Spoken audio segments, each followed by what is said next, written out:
오늘 우리가 같이 공부할 내용은 에베소서입니다. 이 베스터만의 이 책을 우리가 같이 쭉 공부하고 있고요. 또 틈틈이 성경 본문 자체를 우리가 공부하고 있어요. 오늘의 에베소서인데 먼저 성경 책을 보십시오. 거기에 에베소서를 펴지 말고 그 지도를 펴보세요. 지도. 성경 뒤에라든지 그 사이에 지도 부분이 있는 성경도 있을 거고 없는 것도 있을 텐데 주로 있을 겁니다. 거기에 지도가 몇 가지 종류가 있거든요. 신약의 세계, 그거 찾아보세요. 신약의 세계.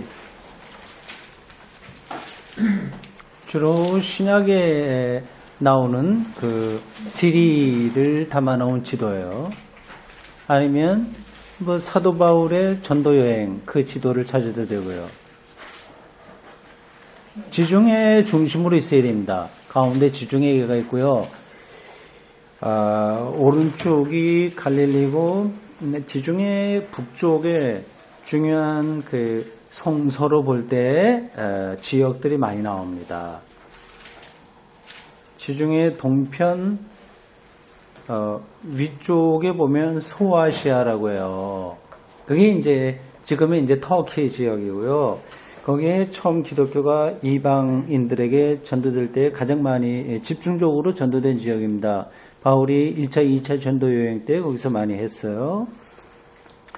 그리고 중간쯤 오면 그리스라고 하는 나라가 있죠. 지금 그때는 그리스 그때도 불렀나요? 근데 지금 신약 시대에는 그 나라가 몇 가지로 좀 구분됐습니다. 그 고린도하고 아덴 그 사이에 지협이 있어요. 그래서 그 밑에 지역, 밑이 이제 반도잖아요. 허리가 잘룩해갖고 밑에 지역을 고린도라고 하고 또 윗 지역을 아가야라고 하고요. 그 좀 더 위에를 마게도니아라고 부릅니다. 그러니까 바울이 드로아에서 어떤 환상을 봤다고 하는 사도행전의 이야기는 그 마게도니아 사람들이 이제 와달라 이제 그러한 메시지를 전달받은 내용입니다. 조금 더 왼쪽으로 가면 이탈리아가 있고요. 이탈리아인 로마. 이게 초기 기독교에서 아주 중요한 도시입니다. 지도에는 나오지 않겠지만 조금 더 왼쪽으로 가면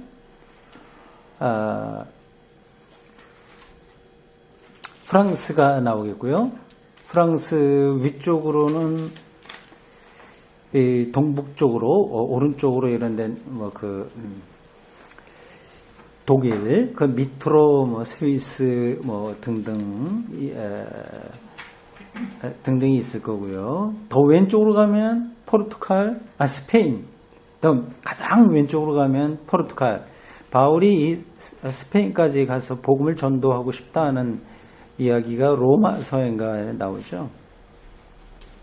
보십시오. 거기에 소아시아 지역에 에베소가 있습니다. 찾았어요? 에베소. 소아시아 지역에 이 에베소라고 하는 지명 찾았습니까? 네. 항구 도시죠. 그 밑에가 밀레도라고 되어 있고요. 저 위로 올라가면 버가모가 있고, 그 위에 아시아라고 썼습니다만 보통 이제 소아시아예요. 요한계시록에 나오는 아시아 7교회가 이제 여기에 모여 있습니다. 그러니까 에베소 이쪽 지역에 보낸 편지죠. 네, 대충 그렇게 하고 접으십시오. 그렇게 에베소서 성경을 직접 좀 보십시오. 지난주에 우리가 공부한 갈라디아서와 마찬가지로 이것도 6장까지 있습니다. 아주 짧은 건 아니지만 그렇다고 해서 긴 것도 아니고요. 우리가 베스터만의 책을 읽으면 이제 앞으로 나오게 되겠지만 이것은 바울의 편지로 일반적으로 알려져 있습니다만 바울의 편지는 아닌 거고요. 여기에도 중요한 내용들이 나옵니다. 근데 여기 1절 한번 보십시오. 거기에 이렇게 돼 있죠. 하나님의 뜻으로 말미암아 그리스도 예수의 사도된 바울은 에베소에 있는 성도들과 그리스도 예수 안에 있는 신실한 자들에게 편지하노니 하나님 우리 아버지와 주 예수 그리스도로부터 은혜와 평강이 너에게 있을지어다. 언젠가 제가 설교하면서 한마디 드렸습니다만 이 편지 번역을 이렇게 하대하는 식으로 이렇게 썼어요. 번역을 했어요. 높임말로 번역을 해야 될 텐데 좀 그거는 이제 성경이라고 하는 걸 이제 앞세우다 보니까 이렇게 된 것 같습니다. 상식적으로 생각해서 바울이 어떤 교회에 편지 쓰는데 그랬느니라 이랬다 저랬다 뭐 너희들 이렇게 해라 뭐 그렇게 했겠습니까? 이렇게 하십시오. 하나님이 이렇게 말씀하셨습니다. 그렇게 썼겠죠. 여기 보면 바울이 쓴 걸로 나오죠. 분명하게. 그러나 이거는 그 당시에 고대인들은 유명한 사람의 이름을 빌려갖고 이렇게 글을 많이 썼습니다. 이것도 그 중에 하나라고 우리가 봐야 됩니다. 왜 그러냐. 분명하게 바울이 여기 자기 이름을 밝혔는데 그걸 뭐 일부러 아닌 것처럼 뭐하러 얘기하냐. 혹시 그렇게 생각하시는 분이 계실지 모르겠는데요. 이거는 이 본문을 연구해 보면은 다 드러나는 겁니다. 어떻게 드러나는지 뭐 제가 말씀드리지 않아도 되겠죠. 이거 여러분들 글이라고 하는 거는 그 사람의 지문과 같아서 이게 억지로 되지 않습니다. 남의 걸 흉내낸다고 하더라도 별로 그 사람의 글투가 나타나게 되는 거예요. 저도 여기저기 글을 좀 많이 썼습니다만은 비슷한 내용을 쓴다고 하더라도 이게 내 글인지 아닌지가 금방 나타나요. 참 이상하죠? 목소리하고도 좀 비슷합니다. 아무리 흉내를 낸다고 하더라도 아주 세밀하게 보면은 구별하는 것처럼 이 글을 보면 이게 바울 거냐 아니냐 이게 나타나는 거죠. 예를 들자면 내용적으로도 그렇고요. 형식적으로도 그렇습니다. 그리고 그 사람이 어떤 언어를 쓰느냐는 다 각각 다르잖아요. 그러니까 여기에는 예를 들자면 그런 걸 거예요. 베스터만이 뭐 그걸 자세하게 설명하지 않지만 제가 보기에 이런 거예요.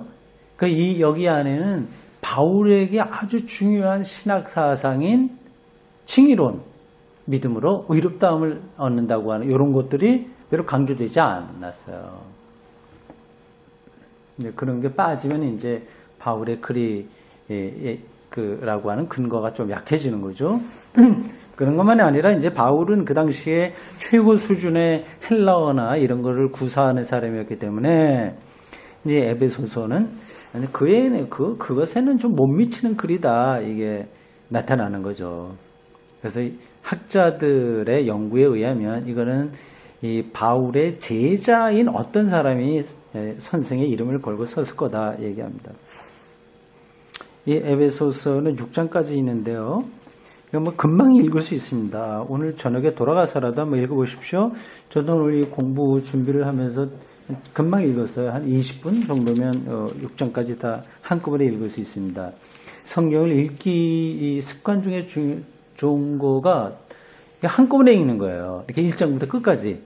복음서도 마찬가지예요. 찔끔찔끔 읽으면 전체 흐름을 놓치기가 쉽습니다.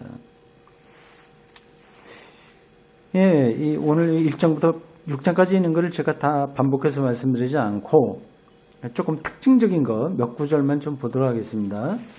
3절 보십시오. 1장 3절이요.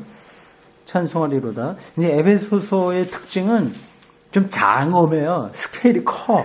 우주론적입니다. 그래서 이거는 이제 그 당시에 예배 드릴 때 사용하던 찬송가 혹은 공동으로 드리는 기도문들이 여기 많이 들어왔다. 그렇게 보는 거죠. 찬송하리로다. 하나님 곧 우리 주 예수 그리스도의 아버지께서 그리스도 안에서 하늘에 속한 모든 신령한 복을 우리에게 주시되, 이렇게 좀 유명한 구절입니다. 신령한 복, 영적인 복이다 얘기하는 거죠. 이거는 뭐 그리스도에게서 일어난 어떤 하나님의 존재론적 구원 통치 사건을 이야기합니다. 네, 이런 단어들을 가져다가 이제 이연령 비연령식으로 이제 해석하면 곤란하죠. 다른 사람들은 뭐 못 받지만 우리만 특별한 방식으로 뭐 부자가 된다, 복을 받는다, 뭐 이런 식으로 갖다 이걸 쓰면 참 곤란하게 됩니다. 영적인 복, 그리스도 안에 일어난 하나님의 신비로운 구원 통치를 가리킵니다. 그런 이야기들이 쭉 나오고 있어요. 그 다음 2장 22절 보십시오. 여기에는 바울의 영향을 받은 거라고 보는데 교회론이 굉장히 탄탄합니다. 교회론 조금 뒤에 나오고 여기 우리의 교회론은 뒤에 조금 더 나오고요. 이거는 교회론이 아니라 이제 그리스도 사건과 기독교인 삶의 일치 그런 걸 얘기합니다. 여기 뭐 교회론도 포함된다고 할 수 있어요. 굉장히 신비로운 그리스도의 몸을 얘기하고 있어요. 이 21절과 22절 같이 보면 이렇습니다. 그 안에서 건물마다 서로 연결하여 주 안에서 성전이 되어가고 너희도 성령 안에서 하나님이 거하실 처소가 되기 위하여 그리스도 예수 안에서 함께 지어져 가느니라. 전체가 다 각각 지체로서 그 모든 것이 다 그리스도를 머리로 하는 몸이다. 우리의 교회를 이야기할 때 중요한 요소들이죠. 그 다음에 3장 9절 보십시오. 영원부터 만물을 창조하신 하나님 속에 감추어졌던 비밀의 경륜이 어떤 것을 나타내게 하려 하심이라. 굉장히 우주론적이라고 제가 말씀드린 게 이제 이런 구절들입니다. 영원부터 만물을 창조하신 하나님 속에 감추어졌던 비밀의 경륜. 경륜이라고 하는 것은 경륜은 뭐 구원 그렇게 생각하시면 됩니다. 뭐 경영하다, 뭐 에코노믹 뭐 이런 뜻인데요. 그래서 관리하다, 경영하다, 뭐 통치하다 등등의 여러 가지 뜻을 갖다 가지고 있는 단어예요. 그런 것들이 뭐냐 하는 것이 예수 그리스도를 통해서 나타났다. 그런 얘기입니다. 굉장히 조금 신학적이고 좀 관념적이기도 하고요. 좀 이제 특이한 성경이라고 할 수 있습니다. 그 다음에 4장 5절. 좀 중요하게 생각되는 구절들을 제가 여러분들에게 말씀드린 중입니다. 주도 한 분이시요 믿음도 하나요 세례도 하나요 하나님도 한 분이시니 곧 만유의 아버지시라. 만유 위에 계시고 만유를 통일하시고 만유 가운데 계시도다. 굉장히 우주론적이죠. 만유, 모든 만물들 이런 관계 속에서 그리스도가 그 우주의 차원에서 그리스도론이 우주의 차원에서 확장되는 그러한 성경이라고 할 수 있습니다. 15절 이렇습니다. 오직 사랑 안에서 참된 것을 하여 범사에 그에게까지 자랄지라. 그는 머리니 곧 그리스도라. 이제 그리스도에까지 자란다고 하는 그러한 내용이 있네요. 우리가 그리스도가 된다는 뜻은 아니고요.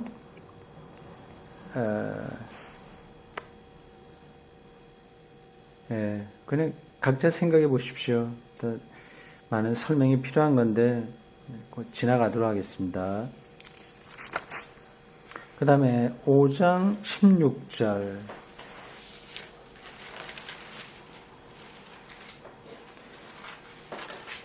세월을 아끼라 때가 악하니라. 기독교인으로서 어떻게 살아야 되는지에 대한 권면 이런 것들이 쭉 나오고 있습니다. 그 다음에 또 우리가 잘 알고 있는 구절은 6장 14절이에요.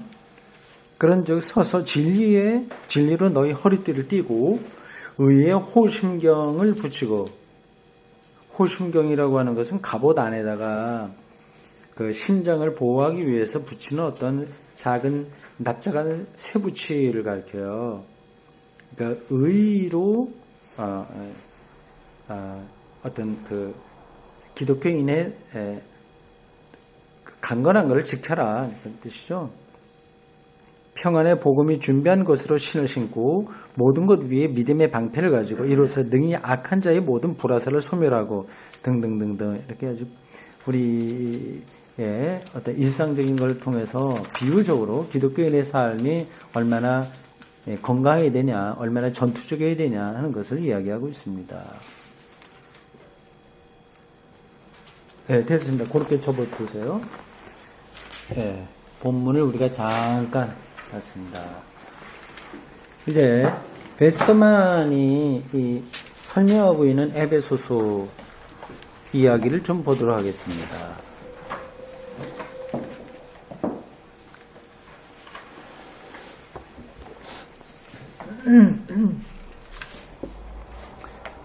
이 서신은 제사적 성격을 가지는 특별히 장엄한 언어로 유대인과 이방인을 포함하여 우주적 차원으로 확대해서 사는 기독교 교회의 경의와 신비를 취급한다.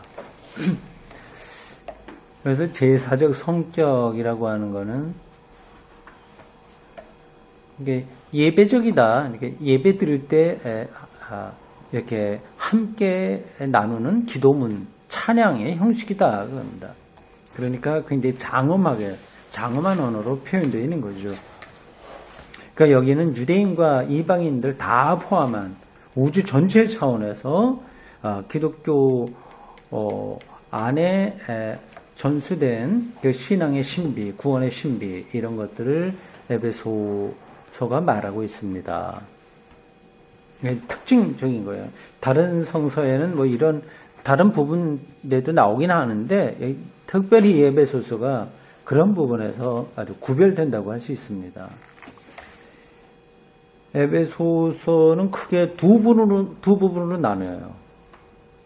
1장에서 3장이 하나고 4장에서 6장이 또 한 부분입니다.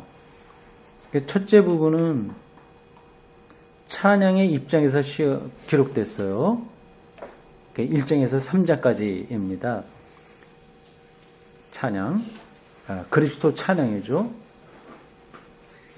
두 번째 부분은 기독교인이 어떻게 살아야 되냐 하는 그런 권고, 충고, 뭐 그런 내용입니다. 그런데 이 교회의 구체적 환경과 사도와 그 교회와의 개인적인 관계 및 서로의 관심으로서 기쁨과 염려에 관해서 알려진 것이 적다. 이게 번역이라서 조금 내용이 탁 와닿지 않죠? 그러니까 이 에베소서는 쓴 사람하고 그걸 받는 사람들의 구체적인 내용, 상황이 별로 있다, 없다? 어떤 뜻이겠어요? 별로 있다, 없다. 별로 없다는 뜻입니다. 다른 서신들은 바울이 쓸 때 이제 구체적인 거 많이 들어가거든요. 지난번에 우리가 공부한 갈라디아에서도 보면 아주 구체적으로 다른 복음을 전해갖고 그놈들은 완전히 저주받아라 그런 얘기도 나오고요. 그 아주 구체적인 거 많이 있지 않습니까? 고린도에서도 갈라지고 뭐 은사에 너무 치우치고 그런 것들이 다 있잖아요. 그래서 구체적인 사람들 이름들도 많이 나오고요. 근데 이 에베소에는 그런 것들이 좀 별로 없는 거예요. 그럴 수밖에 없는 게 1장에서 3장은 특별히 어떤 그 제사적인 예배, 예전적인 그런 내용을 담고 있기 때문에 그렇습니다. 언어와 관념과 여기 쓰여진 에베소서에서 사용된 언어와 헬라어죠, 물론요. 그리고 개념들, 관념들. 이건 신학이라고 해도 좋아요. 어떤 그 용어에 들어있는 어떤 뜻들이에요. 그거하고 신학적 개념으로 볼 때 언어와 관념과 신학적 개념 이런 걸로 볼 때 바울의 다른 서신들과 차별되는 게 많다. 그러나 바울의 서신들을 아주 명백하게 회상하는 것이 또 많이 있다. 두 가지가 같이 있는 거예요. 바울하고 좀 다른 게 있으면서 동시에 바울의 서신과 비슷한 것도 많다. 그러니까 이게 이제 직접 바울이 쓰지는 않았지만 그 다음 패러그래프에 나옵니다. 바울의 정신을 따라서 그의 제자 중에 하나가 썼다고 보통 봅니다. 이제 그렇기 때문에 바울이 쓴 것으로 이렇게 일반적으로는 교회에서 그리고 전통적으로 많이 그렇게 받아들여졌죠. 이것은 동시에 문제의 인물이 가지는 권위에 호소하는 문제의 인물이라기보다도 그 당시에 상당히 그 교회나 이런 교계 이런 데서 어떤 그 관심의 대상이 되는 그런 사람들의 권위에 호소하는 적절한 방법이었습니다. 그러니까 다른 사람의 이름을 빌려서 쓰는 거예요. 그래서 우리는 이 에베소에 나오고 있는 그 언어들을 진정한 것으로나 사이비한 것으로 결코 사용해서는 안 된다. 이게 다시 말씀드리지만 이 번역을 많이 잘못해서요. 너무 직역을 하고 학생들을 시켜서 한 건지 그렇습니다. 그렇게 이 에베소의 글들이 정말 이게 바울의 것이라고 얘기하거나 아니면 사입이다 이렇게 말해서는 안 된다. 그런다 구별할 때 구별하면서 정확하게 봐야 된다 그런 뜻입니다. 거기 도표가 또 나왔습니다. 예의 그 도표예요. 웨스트만이 도표를 많이 여기다가 넣는데 아직까지도 제가 그 수수께끼를 다 풀지 못했습니다. 거기도 보십시오. 1장에서 6장까지인데 1장에서 3장까지는 5칸으로 되어 있어요. 그리고 4장에서 6장까지는 한 칸으로 다 되어 있어요. 한 묶음으로 되어 버렸습니다. 근데 첫 번째하고 네 번째는 조금 더 작게 사각형이 되어 있어요. 왜 그럴까요? 그 차이가 뭘까요? 조금 넓은 건 무슨 뜻일까요? 좁은 건 무슨 뜻일까요?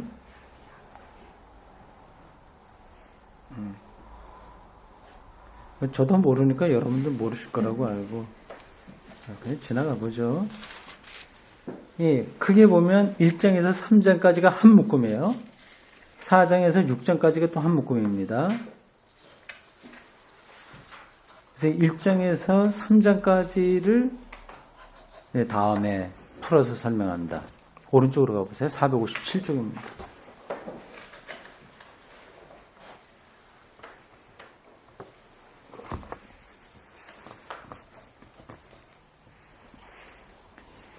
이 제목을 크게 찬양, 감사, 중재 이렇게 잡았네요.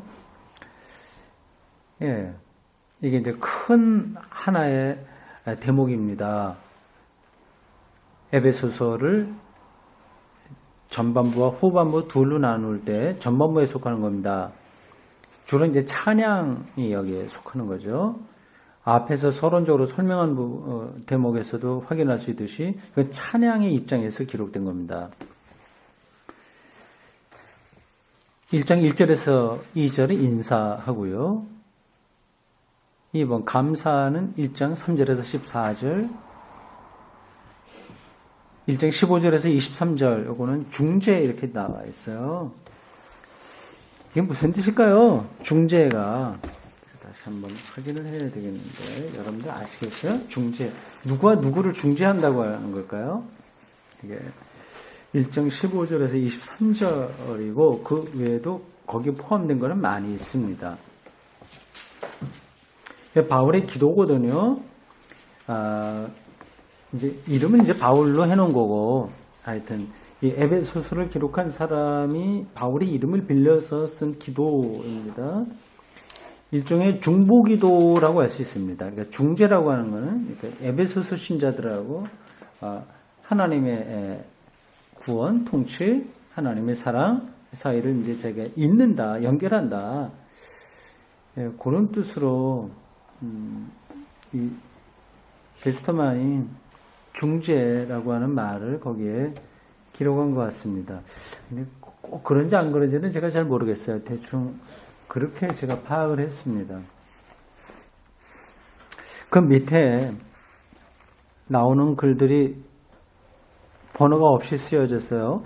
그는 죽은 자들을 살리셨다. 2장 1절에서 10절입니다. 그리고 그는 멀리 떨어져 있던 자들을 가까이 하셨다. 그는 바울의 사도직을 통해서 신비가 선포되게 하셨다. 이게 3장 1절에서 13절. 이게 왜 이렇게 중간에 툭 들어갔는지, 이거를 번역한 사람이 약간 혼동이 있었는지 아닌지, 아니면 우리가 알지 못하는 어떤 의미가 있는지는 잘 모르겠습니다. 그냥 보기 좋게 하려면 이렇게 해야 됩니다. 그 3번 중재 있잖아요. 그리고 그 밑에 있는 그는 죽은 자들을 살리셨다. 이걸 4번이라고 하고요. 그 밑에 있는 걸 5번, 그 밑에 6번. 그리고 이 책에 4로 돼갖고 중재와 찬양, 이거를 7번으로 해야 전체적인 흐름에 문제가 없는 것 같습니다. 근데 제가 파악하기에 그래요. 근데 뭐 이 책이 뭐 그거 말고 다른 뜻을 특별히 갖고서 이렇게, 지금 현재 나와 있는 것처럼 되어 있는지는 잘 모르겠습니다. 어쨌든 이건 분명하죠. 1장에서 3장 이거는 에베소서의 전반부의 한 대목으로서 찬양을 담고 있다고 하는 겁니다. 찬양이요. 4번 중재와 찬양 3장 14절에서 21절 책에 나온 그대로 좀 보겠습니다. 에베소서는 소개 인사를 한 후 그리스도를 통해서 우리를 위한 그의 구속사업으로 찬양받으시는 하나님께 대한 찬사로 시작한다. 이것으로서 우리가 그의 영광을 찬양하는 자들이 될 수 있다. 1장 3절에서 14절. 이 대목이 그 3장 14절에서 21절을 설명하고 있는데 다시 1장 3절에서 14절로 가고 있어요. 그러니까 이게 1장에 나와 있는 그 내용이 2장 3장에서 다시 3장에서 다시 반복되고 있다고 하는 뜻인지 어떤지 그걸 제가 미리 읽어보면서도 확인을 할 수는 없었습니다. 하여튼 그렇게 이해하세요. 사도는 또한 끝까지 교회가 그의 부르심을 받은 소명에 넘치는 풍성함과 심오한 신비를 깨닫게 되기를 기원한다. 이 소명은 하늘과 땅을 포함하는 그리스도의 사업에 교회가 참여하게 했다.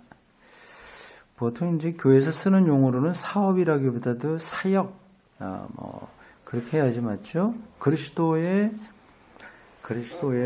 사역에 구원 사역에 교회가 참여하게 했다.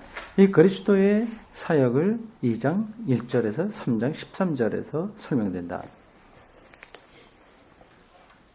괄호 1번 자기들의 죄 때문에 죽음의 지배하에 있던 자들이 구속사업의 상속자가 되었고 그리스도와 함께 살리시어 하늘의 자리에 앉게 되었다.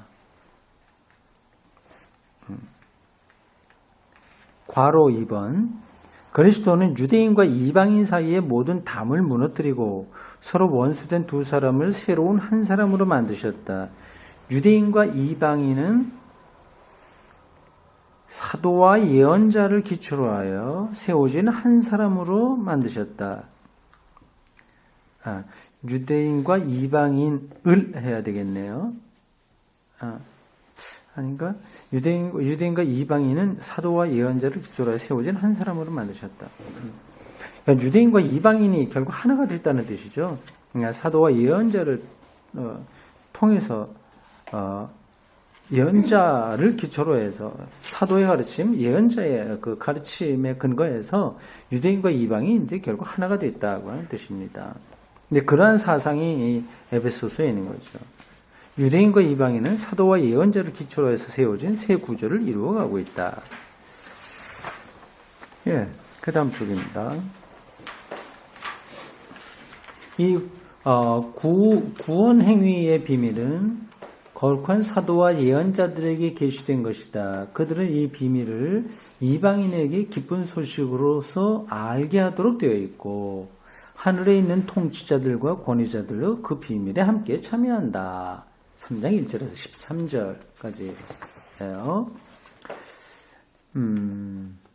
지금 요 설명하는 부분이 이제 앞에 1장하고 막 왔다 갔다 이제 뒤 섞여 있어요. 여러분들 나중에 좀 천천히 읽어보시기 바랍니다. 결국 여기서 에베소서 기자가 하여튼 1장에서 3장까지를 전체적으로 예수 그리스도가 유대인이나 이방인 그를 뛰어넘어서 사도와 예언자들을 통해서 모든 전 인류의 구원자가 되시고 우주론적인 차원에서 그런 구원의 어떤 사건들을 행하셨다. 그걸 말하려고 하는 겁니다. 그리스도의 구원 사역을 이와 같이 설명한 다음 이 에베소서 기자는 다시 한번 기도와 중재와 찬양을 드린다. 이건 마치 예배 드리는 거하고 비슷한 거예요. 기도, 중재, 찬양. 3장 20절에서 21절. 이 중보의 기도는 1장 15절에서 23절의 기도와 일치하고 그 마지막 말은 역시 하나님의 영광의 찬양으로 끝난다. 1장 3절에서 14절에서와 같다. 다시 한번 457쪽 앞으로 들어가 보십시오.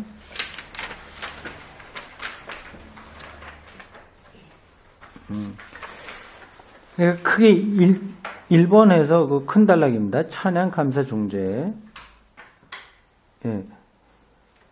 그래서 1, 2, 3 이렇게 되어 있잖아요. 그 내용들이 2장 1절부터 3장 13절까지 다시 한번 반복되어야 되는 것 같고요. 그래서 이 책에 그렇게 좀 쓰고 있는 것 같은데 우리가 그냥 눈으로 봐서만은 확실하게 알 수가 없네요. 좀 혼란스러운데 하여튼 여기서는 그 세 가지 찬양과 감사와 중재가 반복되고 있습니다. 반복. 3장까지 반복해서 그리스도를 통해서 행하신 하나님의 구원사에게 이걸 찬양하고 그리고 또 감사의 기도를 드리고 그 다음에 뭐예요? 하나님의 구원사역에 이 에베소서 기자들을 이제 중보하는, 중재하는 그러한 내용들이 여기 담겨 있습니다. 이러한 특징은 이제 바울의 편지에는 별로 많이 나오지 않아요. 구조가 특이합니다. 그러나 이제 바울과 완전히 관계 없는 건 아니고요. 부분적으로 바울의 어떤 것들이 많이 거기 또 포함되어 있습니다. 전반부고요. 이제 후반부입니다. 두 번째는 후반부는 4장에서 6장까지예요. 이건 실제적인 기독교인의 삶에 대한 권고입니다. 요거는 좀 일목요연하게 나와 있습니다. 앞에 거는 뭐 이제 반복되는 게 많은데 요 부분에서는 일관되게 어떻게 살아야 되냐 그런 것들을 말하고 있습니다. 통일을 유지하라는 통일이라기보다도 보통 우리 일치라고 하는 말을 많이 쓰죠. 일치를 유지하라고 하는 권고로서 이 부분이 시작된다. 1번에서 10번까지 그 쭉 있는 거고 밑에 설명 부분이에요. 그 1번부터 10번까지는 눈으로 한번 다시 한번 보십시오. 소제목으로 나와 있는데 그게 4장부터 6장 마지막까지 나온 내용의 요약이라고 할 수 있습니다. 1번은 일치, 2번은 영적 선물, 3번은 그리스도에게까지 자라는 성장, 4번은 새 인간성, 새로운 인간성, 새로운 사람, 5번은 일상생활, 6번은 빚, 7번은 가정의 의무, 8번은 앞서도 제가 한번 본문을 볼 때 인용했던 것처럼 이제 그리스도인의 삶을 어떤 갑옷을 입는 것처럼 설명하는 거고요. 9번 중재, 10번 서신의 결론입니다. 일치하라는 권고로서 시작됩니다. 교회에 대해서 전에 말한 것과 일치합니다. 교회가 하나니까요. 모두가 다 하나니까 일치하는 겁니다.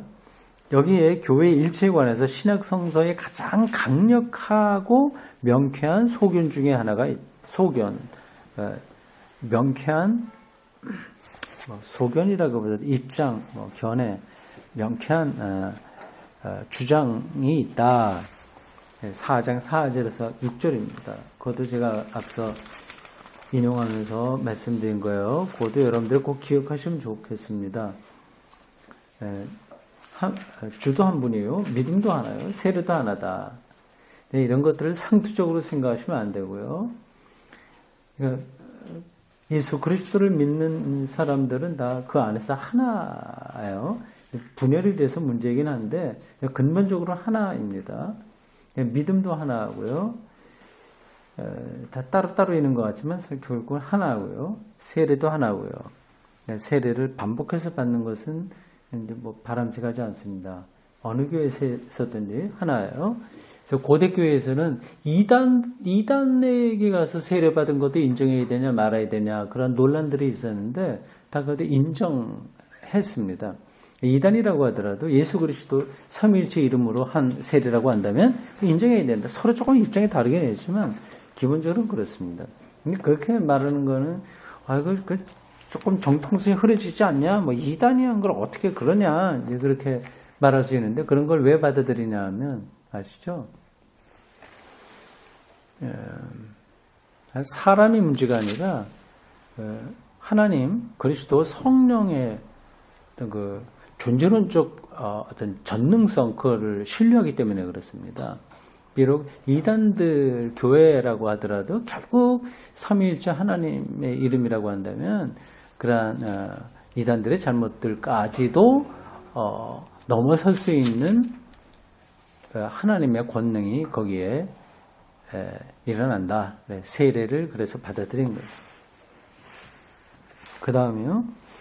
그리스도가 우주를 충만하게 하시는 그의 구속 방법에 의해서 그의 교회를 위하여 나누어 주신 선물의 다양성이 교회의 일체에 공헌하고 있다. 그 선물들은 섬기는 일을 하게 하고 그리스도의 몸을 세우기 위한 것이다. 몸의 비유적 표현은 여기서 2장 20절에서 21절에 있는 성전의 비유적 표현과 일치한다.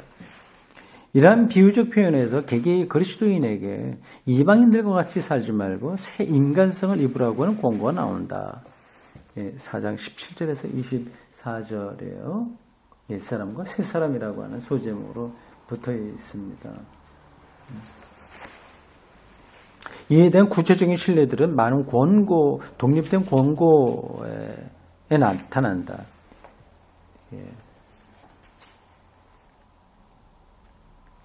어떻게 사냐? 그러한 삶의 예들이 나와 있어요. 마치 갈라디아서에 나오는 성령의 9가지 열매, 비슷한 것들이 많이 있습니다. 혹은 그 육체의 열매가 뭐냐 그런 것들하고 비슷한 것들이죠. 모든 이방인들의 행동은 어둠에 속하지만 그리스도인은 빛의 아들들이 되어야 된다. 이게 다 권면에 속하는 겁니다. 이런 점에서 초기 기독교인들의 세례 때 부르는 찬송이 인용되었음이 틀림없다. 5장 14절. 그 5장 14절은 초기 기독교인들이 세례 받을 때 부르던 찬송이다. 그걸 이제 에베소서 기자가 인용해서 거기에 이 편지에 쓴 거죠. 그런 것들이 신약 성서에는 많이 있습니다. 그러니까 신약 성서와 초기 기독교의 여러 가지 신조들, 사도신경으로 비롯해서 여러 신조들, 그런 것들이 서로 얽혀 있어요. 5장 14절이 이렇습니다. 제 성경을 직접 읽으면요. 그러므로 이르시기를 잠자는 자여 깨어서 죽은 자들 가운데서 일어나라. 그리스도께서 너에게 비추이시리라 하셨느니라. 그를 지금 우리 베스터만의 책에 보면 좀 시적인 운율을 갖추어서 번역해놨죠. 이게 더 그럴듯하네요. 찬송가 가사라고 생각하시면 됩니다. 잠자는 자여 일어나라. 죽은 자 가운데서 일어나라. 그리스도께서 내게 빛을 주실 것이다. 네 개가 아니라 우리 성경에 보면 그리스도께서 너에게인데요. 요것도 번역이 잘못된 것 같습니다. 너에게. 그리스도께서 너에게 빛을 주실 것이다. 네, 이거는 틀림없이 초기 기독교인들이 세례를 행할 때 부르던 찬송이다. 여러분들 그렇게 하시면 됩니다. 회중들의 사회적 지위에 대한 권고는 그 당시 유행되고 있던 대로 가정 의무 일람표에서 체계 있게 설명된다. 5장 21절에서 6장 9절까지인데요. 가정, 아내와 남편, 부모와 자식 이런 거예요. 이런 것들은 당시에 아주 일반적으로 잘 알려져 있었던 어떤 가정 의무 일람표라고 하네요. 그러니까 우리나라에서도 그런 거 있지 않습니까? 부모 유신, 예를 들자면 부부 유별 이런 것처럼 그런 일반적으로 잘 알려져 있었던 가정 안에서 지켜야 될 예절의 어떤 목록 중에 하나다 생각하시면 됩니다. 이 일람표에서 그리스도 교회에 대한 관계는 결혼에 비유된다.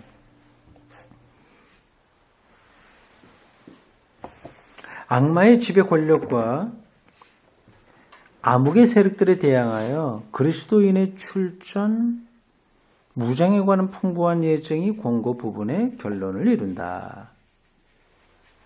그리고 마지막으로 이 서신은 중보기도 요구와 두기고에 관한 통보 및 평화의 인사로 마친다.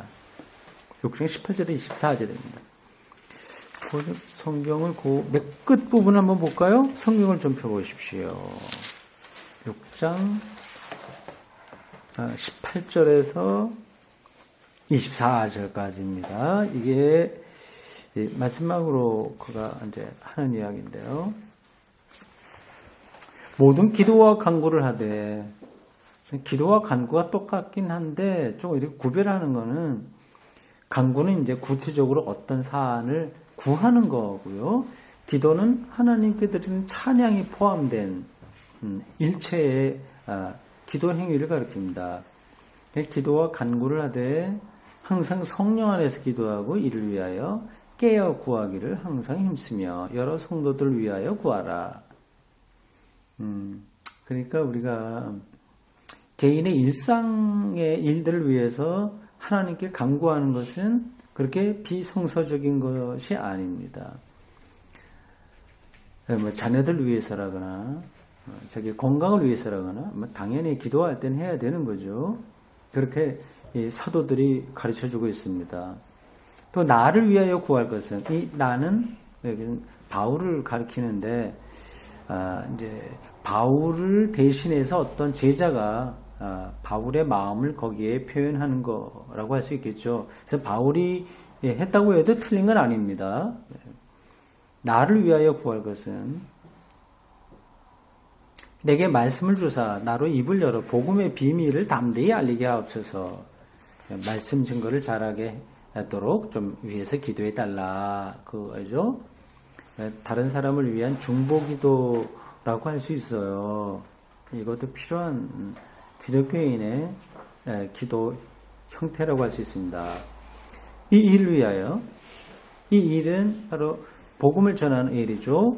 이거를 위하여 내가 쇠사슬에 매인 사신이 된 것은, 여기 에베소에 보면은 이런 부분, 이런 표현들이 몇 번 나와요. 내가 옥에 있다는 이야기요. 쇠사슬에, 이거는 감옥에 있다고 하는 거거든요. 그래서 가끔 이 성서를 분류할 때 이 에베소서를 옥중서신 중에 하나로 포함시키기도 합니다. 그래서 바울이 옥에 여러 번 갇혔다고 하는 건 분명한 역사적 사실이에요. 복음을 전하기 위해서 내가 쇠사슬에 매인 사신이 된 것은, 사신, 복음을 전하던 어떤 대사 사신이죠. 된 것은 나로 이 일에 당연히 할 말을 담대하게 하려 하심이라. 그 다음에 21절 보면 이렇습니다. 나의 사정 곧 내가 무엇을 아는지 너희에게도 알리려 하노니 사랑을 받은 형제여 주 안에서 진실한 일꾼인 두기고가 모든 일을 너희에게 알리리라. 두기고라고 하는 이 바울을 도와주던 사람이 있었던 것 같습니다. 우리 사정을 알리고 또 너희 마음을 위로하기 위하여 내가 특별히 그를 너희에게 보내었노라. 여기 굉장히 개인적인 그러한 내용을 담고 있네요. 앞서서 이제 에베소서가 바울의 직접 편지는 아니고 바울의 이제 제자가 바울의 이름을 빌려서 쓴 것이라고 학자들이 말한다고 말씀드렸어요. 근데 이런 부분을 보면은 이제 바울이 직접 쓴 것처럼 느껴지지 않습니까? 같이 섞여 있었을 거예요. 여러 가지 내용들이 그럴 겁니다. 마지막 23절. 아버지 하나님과 주 예수 그리스도께로부터 평안과 믿음을 겸한 사랑이 형제들에게 있을지어다. 우리 주 예수 그리스도를 변함없이 사랑하는 모든 자에게 은혜가 있을지어다. 이건 그 당시에 편지를 쓸 때 늘 따라다니는 마지막 인사예요. 더 큰 설명이 없어도 될 것 같습니다. 대충 1장에서 6장까지는 에베소서, 여기 전체적인 틀을 두 가지로 생각하면 된다고 말씀드렸어요. 1장에서 3장은 찬양과 중보, 찬양, 제의적인 하나님을 찬양하는 것, 그리스도를 통해서 행하신 하나님의 구원 사역에 대한 찬양입니다. 그리고 뒷부분 4장에서 6장까지는 에베소 교인들을 향한 권고다. 그렇게 생각하시면 되겠습니다.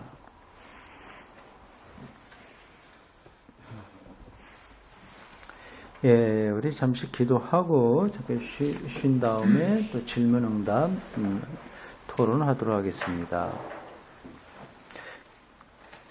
주님, 오늘 저희들 하루에 일을 다 멈추고 끝내고 이 어두워지는 시간에 이 자리에 모여서 하나님의 말씀을 좀 더 깊이 알려고 공부했습니다. 2000년 전 에베소 교회에 보낸 편지를 2000년 후 우리가 이렇게 읽는다고 하는 것이 얼마나 신비로운지 저희들이 말로 다 표현할 수 없습니다. 그들의 편지와 그들의 신앙적인 고민과 그들의 신앙 경험들이 2000년을 계속해서 우리들에게 이어져 내려왔습니다. 그들이 그러한 작업에 자기들의 사명에 충실했기에 오늘 우리가 이렇게 복음을 대하게 된 것처럼 오늘 이 시간에도 우리가 신앙적인 그 역사의 사명을 잘 감당하여 우리 후손들에게 좋은 신앙의 방향들을 이어낼 수 있도록 인도해 주십시오. 이렇게 말씀에 순전한 마음으로 매진하는 우리 모든 믿음의 식구들 위에 주님의 큰 은총, 사랑, 평화가 함께하기를 원합니다. 예수님 이름으로 기도합니다. 아멘.